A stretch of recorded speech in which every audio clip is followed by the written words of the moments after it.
have anything on affordable housing. Point number 3, there was a decision of the court, and this bill has not addressed it at all. Questions of discrimination are still there. Questions of violating the Constitution are still there. And discrimination in the nature that there is a mandatory requirement on salaried employees to contribute, but a voluntary requirement on other people, or a voluntary opportunity for others to contribute. There is no universal application of the law. Also, the court clarified between policy and implementation, but looks like the National Assembly and the executive have taken upon themselves the implementation role, which is supposed to be vested in the counties. Number 3, the Constitution requires access to housing. Affordable housing does not prescribe ownership of affordable housing.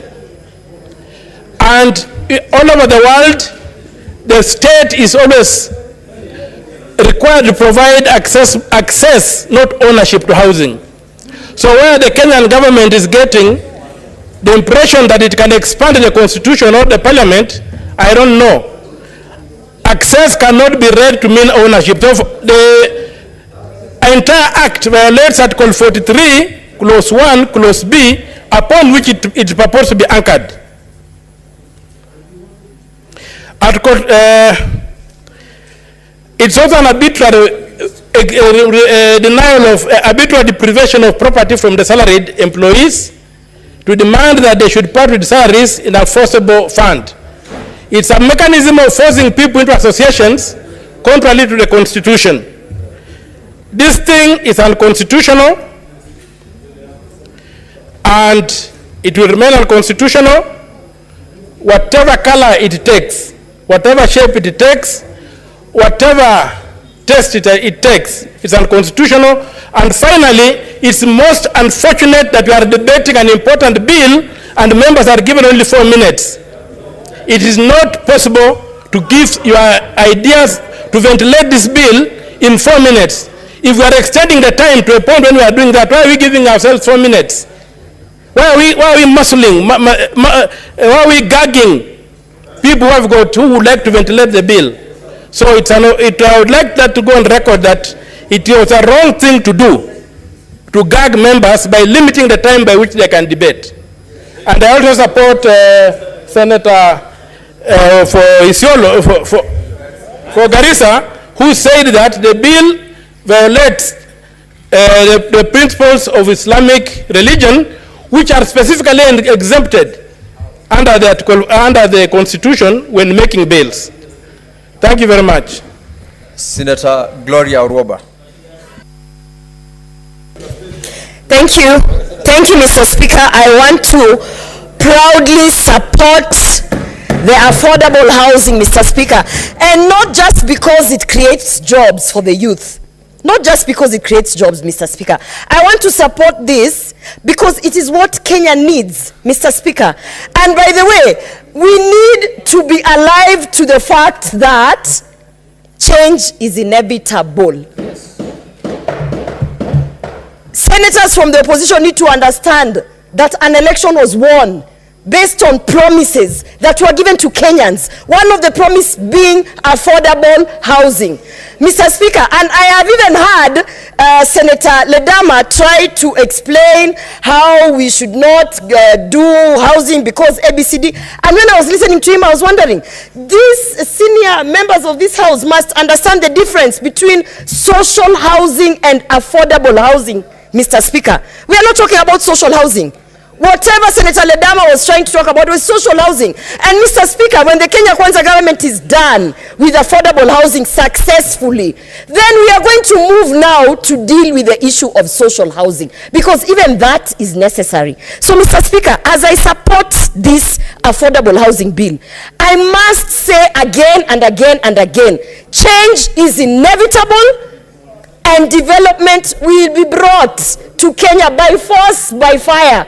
And if there is anybody who is going to ensure that this country moves to where it needs to go, Mr. Speaker, I want to tell every member in this house that it is His Excellency William Samoei Ruto. because he is the commander-in-chief, and I can tell you, Mr. Speaker, today being we are from the women caucus, Mr. Speaker. I can tell you that the men who are opposing this affordable housing, half the time they are not even at home. They do not understand the deplorable houses that they are living. All the women who they have children with out there, Mr. Speaker.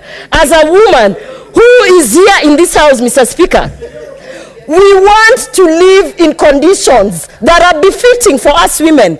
So we are tired of living in the slums, and we are tired of you people just sending your baby mamas left, right, and center and coming to the house to fight affordable housing. Mr. Speaker, the president has the interests of all women at heart, and this is why when I support this bill, I want to say that I'll be at the front of that list to ensure that women are being prioritized, those women in the slums, those women who do not have any form of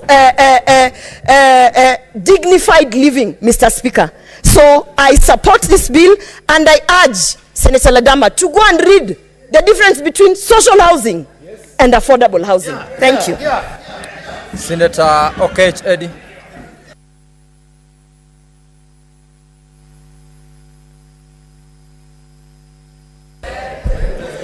Mr. Speaker, I thank you for this time, and I think that I want to take this time to speak to the people who sent me to this house, and the great people of Migori.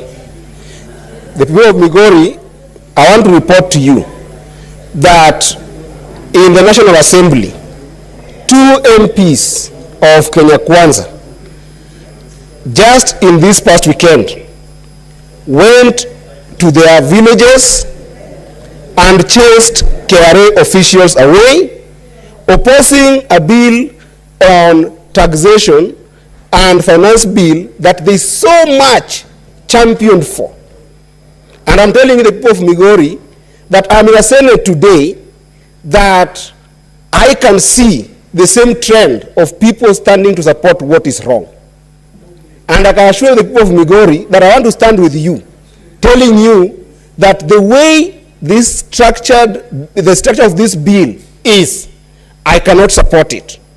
More importantly, the way the debate around this bill is being rushed in this house, the way it is being forced in the throat of you, the people of Kenya today in this house, we are being given 4 minutes to be able to discuss this bill.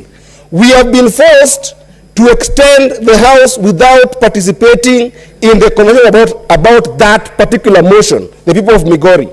I am telling you that this is why, even during Moi days, the repealing of Section 2A came about. We are going to the dictatorial times of Moi, and it's not only happening at the